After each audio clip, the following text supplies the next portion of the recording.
Pecado contra o Espírito Santo, o tão conhecido pecado sem perdão. Infelizmente, esse é um dos assuntos que mais tem controvérsia talvez na Bíblia, né? Falta de entendimento. Eu já conversei com muitas pessoas, todos que eu já conversei até hoje têm dúvidas sobre esse tema e ninguém consegue explicar ao certo sobre o pecado contra o Espírito Santo.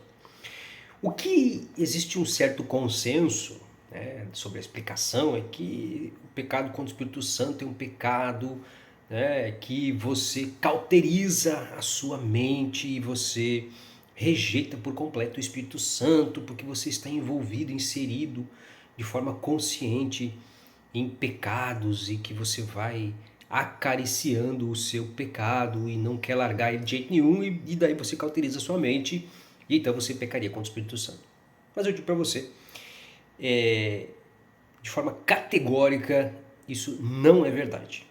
Tá? Não é verdade. Então eu vou procurar explicar, esclarecer isso de uma vez por todas, para que fique claro na mente de todos sobre o que de fato é o pecado contra o Espírito Santo. Tá? Esse é um pecado que ele aparece uma única vez em toda a Bíblia, do início ao fim, e ele está descrito nos evangelhos sinóticos, evangelho de Mateus, Marcos e Lucas. Em Mateus capítulo 12, Marcos capítulo 3 e Lucas capítulo 11. Tá? Ali por volta do versículo 20, 22 em diante ele começa, e daí nós temos uma perícope ali. Perícope é uma sucessão de acontecimentos, de fatos, de situações dentro de uma mesma narrativa, de um mesmo contexto onde está acontecendo algo. É como se fosse um trecho de filme, né? Então ali Jesus ele estava inserido em um contexto. Tá? E eu já adianto que dentro do contexto, para que nós possamos entender, a gente precisa ler o relato dos três evangelistas ali, né? Mateus, Marcos e Lucas, para compreender, porque cada um traz uma pequena luz sobre o que está acontecendo ali. Cada um traz um detalhe, cada um traz uma informação que complementa toda a situação que está acontecendo. Então, a primeira coisa que a gente tem que ter em mente é que nessa situação, Jesus, ele estava profundamente irado. Tá? Irado, ele estava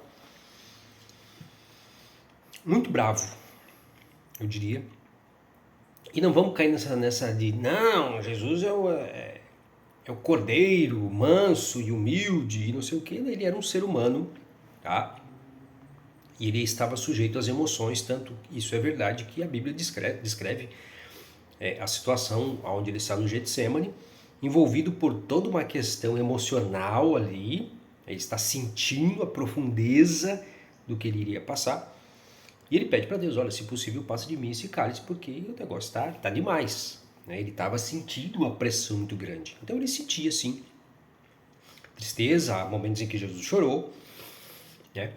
Há momentos em que ele esteve alegre, se alegrou com as pessoas, e momentos em que ele ficou bravo com as pessoas. Um dos momentos é onde ele entra no templo e ele enxerga os cambistas lá vendendo, fazendo comércio dentro do templo ali, e ele fica revoltado com aquilo, vira as mesas, sai quebrando tudo.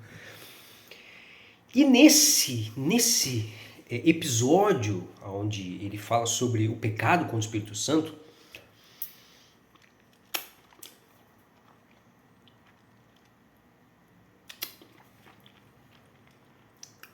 ele está muito bravo. Muito bravo. Ele está, de fato, ele está irado. Ele está irado ali. Tá?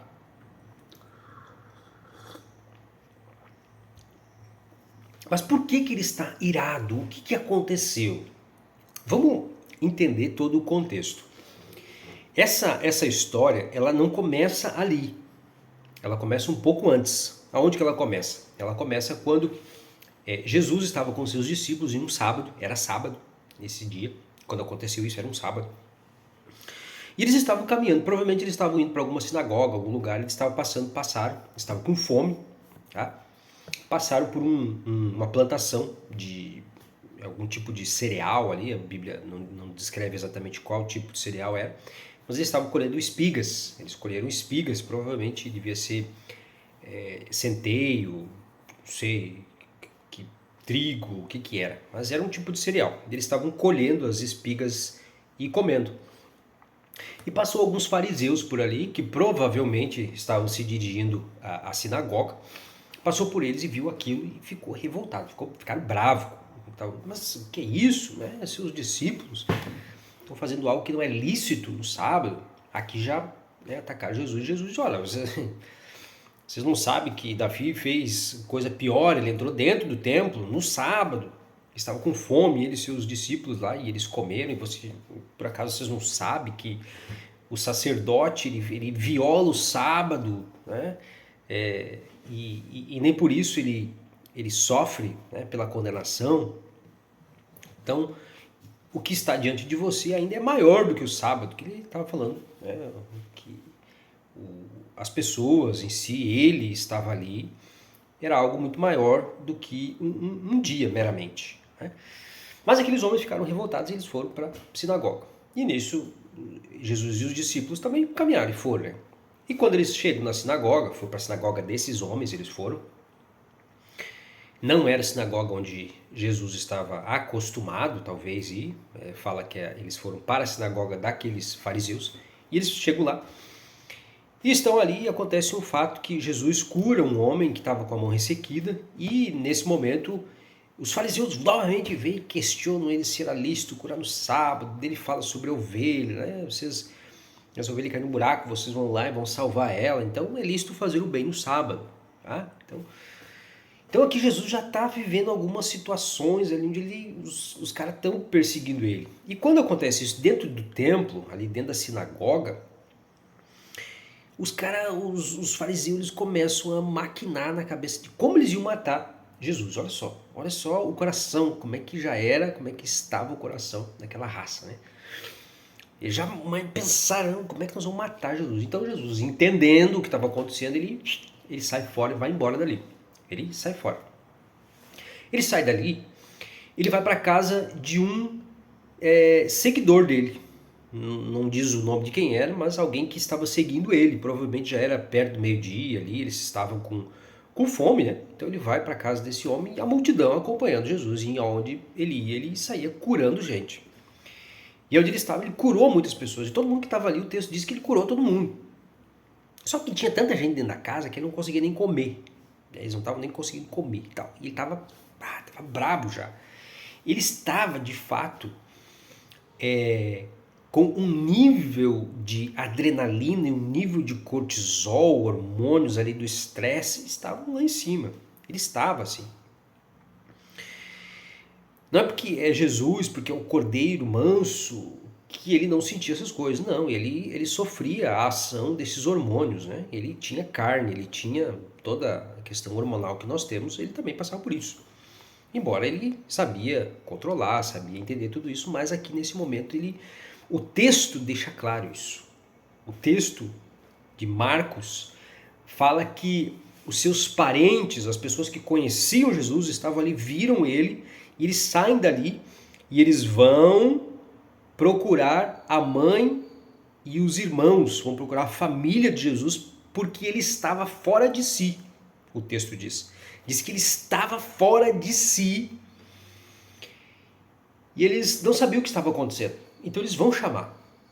E no final dessa história, quase pertinho do final ali, do desenrolar dessa situação, chega a mãe de Jesus e os irmãos de Jesus e falam para ele, olha, sua mãe e os seus irmãos estão ali fora. E ele fala assim, olha, a minha mãe e os meus irmãos estão aqui, são todos aqueles que fazem a vontade de Deus, ele diz assim. Então ele estava muito bravo. Porque ele já estava sendo, imagina só, o dia inteiro dele, os caras, né, atazanando a cabeça dele. tudo que ele ia fazer, os caras... Então aconteceram várias situações ali que estressaram ele um pouco. Ele estava com fome, estava cansado. Então o que acontece ali, trazem um jovem que era mudo e cego de nascença, e ele faz uma cura. Ele cura esse homem, e o homem passa a ver, passa a falar, e todos ficam admirados com o que está acontecendo. Só que ali também tinha, foi acompanhar aqueles ditos daqueles fariseus, daqueles hipócritas, estavam ali no meio do que estava acontecendo. E então eles dizem, olha, ele não está curando isso aí pelo Espírito Santo, ele está curando isso aí por Beelzebul, o maioral dos demônios. Olha só, Beelzebul, o maioral dos demônios. Beelzebul, na verdade, não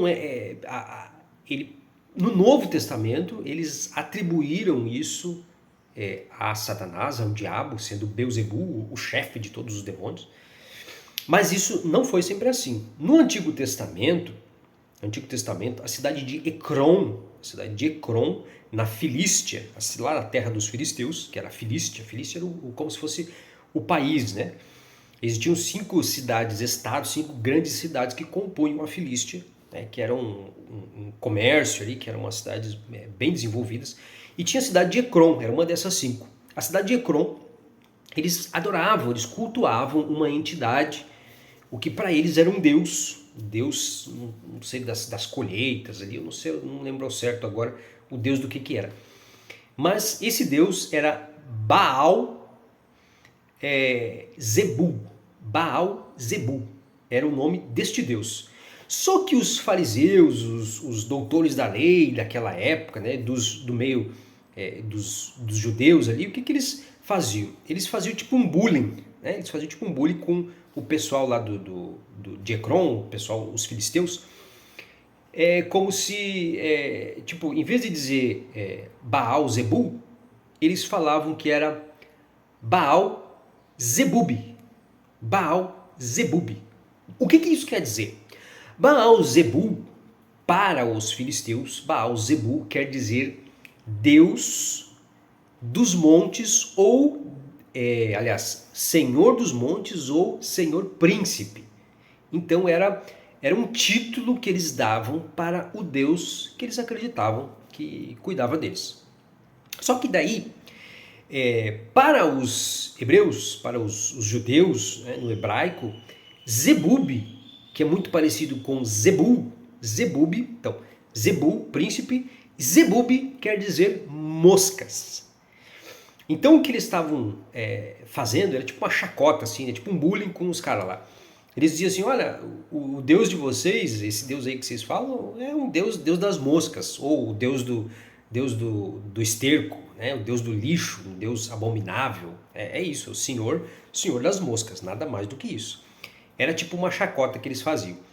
Então, com o passar do tempo, esse Zebub, né? Esse Baal Zebub, ele caiu no meio popular, e os judeus ali trouxeram isso para a imaginação e ficou popular no meio deles, onde eles começaram a não mais falar Baal Zebub, mas começaram a dizer que era Beelzebul. Então, de Baal Zebul foi para Baal Zebub, e de Baal Zebub foi para Beelzebul. Então, para eles, para a população, para a grande massa, Baal Zebub se tornou Beelzebul, que seria, dentro da imaginação deles, o maioral de todos os demônios, que seria o diabo, o Satanás. Essa é uma crença que entrou no meio das pessoas.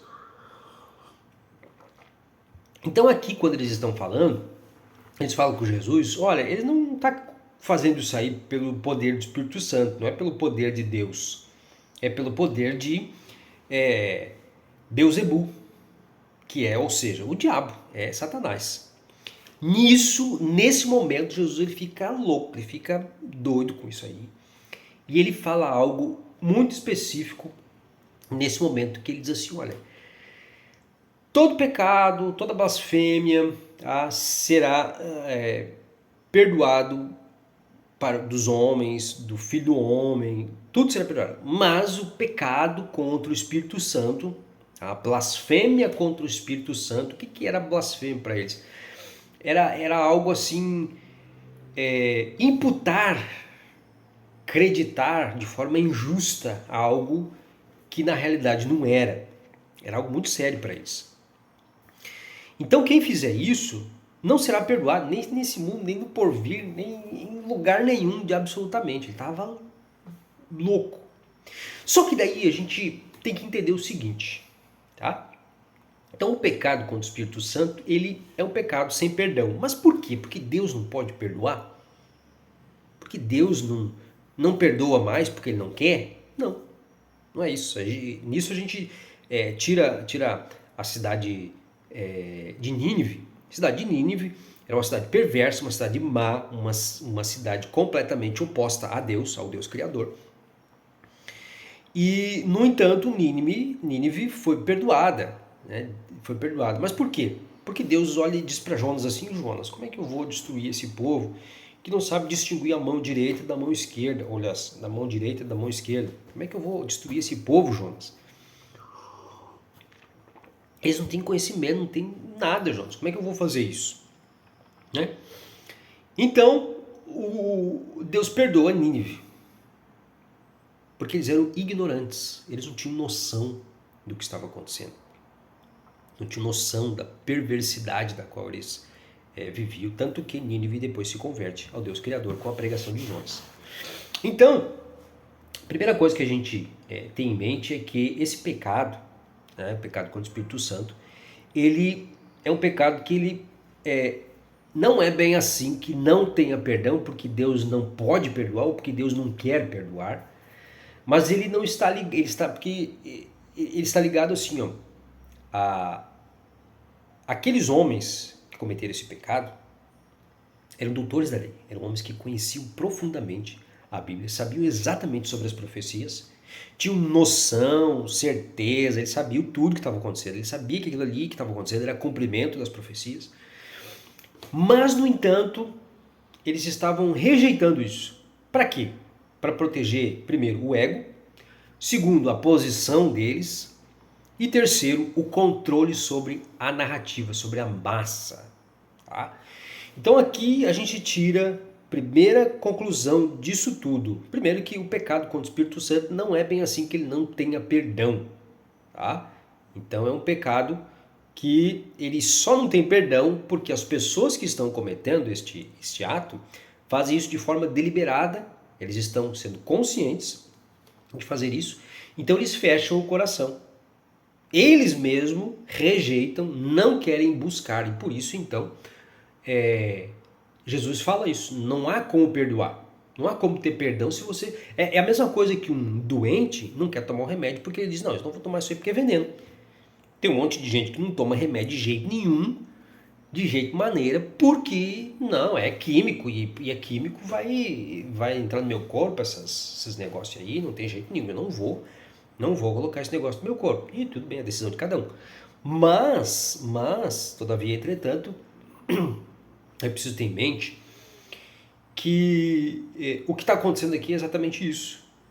Então é como se o doente não quisesse tomar o medicamento, porque dentro da cabeça dele aquilo é veneno. Então esse homem nunca vai ficar curado porque ele não quer aceitar, ele não quer tomar o medicamento. Tá?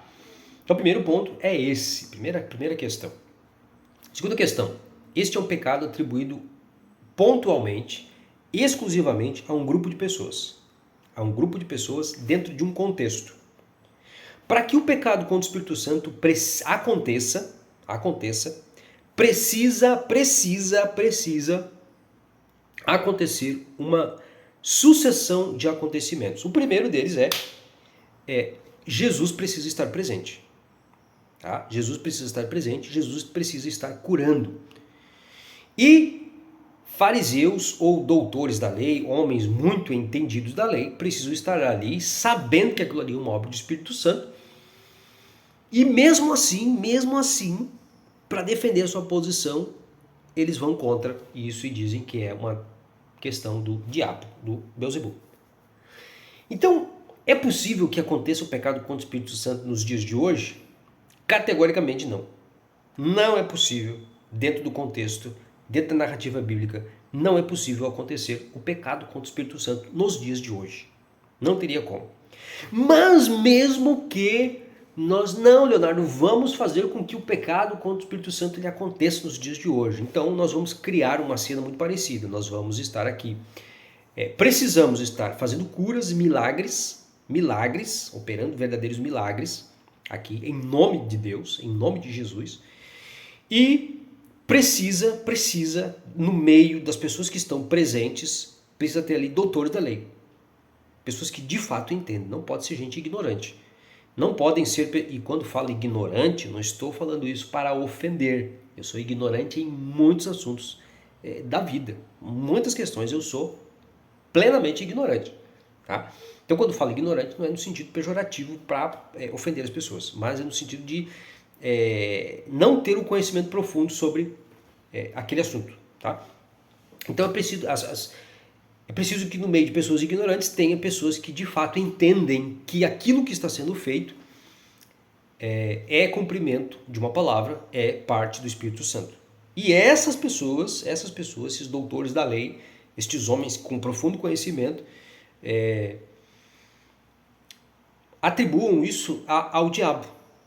Rejeitem isso e tentem manipular a mente das pessoas para que as pessoas acreditem que aquilo ali é uma obra do diabo e não do Espírito Santo. Então esse seria o único cenário, o único momento, a única situação na qual nós poderíamos, hipoteticamente, criar o pecado contra o Espírito Santo. Qualquer outro pecado, fora isso, qualquer situação, fora isso, não pode acontecer o pecado contra o Espírito Santo. Não pode, tá? Ah, mas a prostituta, ah, mas o mentiroso, ah, mas o assassino, ah, mas o ladrão, ah, mas o... Nenhum desses. E quando digo isso, não estou aqui para tornar a questão do pecado, de atos falhos, algo banal, algo que não deva ser levado em consideração. Não é isso. Mas eu preciso trazer à luz sobre o que o texto de fato fala. E o texto fala que o pecado contra o Espírito Santo ele só pode acontecer dentro de um evento específico, aonde, pelo contexto, Jesus precisa estar junto, fazendo milagres, e doutores da lei, homens entendidos da lei, vão estar atribuindo isso ao Espírito Santo. É o único momento. E você pode dizer assim, não, Leonardo, mas tem outras situações na Bíblia que poderia ter sido... Não tem. Não tem. O único episódio é esse. Esse é o único episódio onde acontece a questão do pecado contra o Espírito Santo. Nós temos outros eventos onde, por exemplo, Pedro negou Jesus 3 vezes. E nem por isso Pedro não foi perdoado. Paulo perseguiu e matou diversos cristãos. Paulo é um perseguidor dos cristãos, mas, no entanto, Paulo foi perdoado. Tá? Nós temos várias situações, várias passagens. Nós temos uma passagem onde Ananias e Safiras eles pecam contra o Espírito Santo, na onde eles mentem para o Espírito Santo. Mas nem por isso eles cometeram o pecado contra o Espírito Santo. Eles foram mortos ali, mas não quer dizer que eles receberam uma condenação de um pecado eterno, vamos dizer assim. Tá? Tem muitas outras situações onde pessoas foram lá, pecaram contra, dessa forma, né, ofenderam o Espírito Santo, mas não acontece ali, não acontece de maneira nenhuma o pecado contra o Espírito Santo. Então esse é o único momento onde Jesus declara o pecado contra o Espírito Santo. Tá? Então limpe o seu coração, fique tranquilo, fique em paz, não é possível que você incorra no pecado contra o Espírito Santo. E mesmo que hoje, nos dias de hoje, fosse possível incorrer no pecado contra o Espírito Santo, precisaríamos de um grupo específico de pessoas, seria para pessoas, doutores da lei, pastores, padres, pessoas que de fato estudam, pesquisam a Bíblia, entendem profundamente sobre o texto. Eu poderia me incluir numa dessas pessoas, não que eu tenha grande profundidade sobre o livro sagrado, sobre a Bíblia, mas eu sou uma pessoa que busca estudar muito, tem uma compreensão muito acima da média das pessoas, então eu poderia me incluir como alguém que poderia incorrer no pecado contra o Espírito Santo. Então pessoas que detêm conhecimento, que estudam, que ensinam sobre a palavra, essas pessoas poderiam nos dias de hoje incorrer no pecado contra o Espírito Santo, se todavia, entretanto, essas pessoas atribuíssem um milagre, uma cura ao diabo, ao da esquerda, tá? A Beelzebul. Ok? Espero que você tenha gostado. Curta esse vídeo, deixe seu comentário aí, o que você acha de tudo isso, se você concorda, se não concorda, tá? Se você tem algum outro tema que você tem curiosidade para saber, deixe nos comentários para mim, que eu vou, assim que possível, responder você. Vou ler com carinho. Esse é um espaço para que a gente possa crescer junto, pensar junto e amadurecer na palavra do Senhor. Tá legal? Deus abençoe a sua vida e até o próximo vídeo.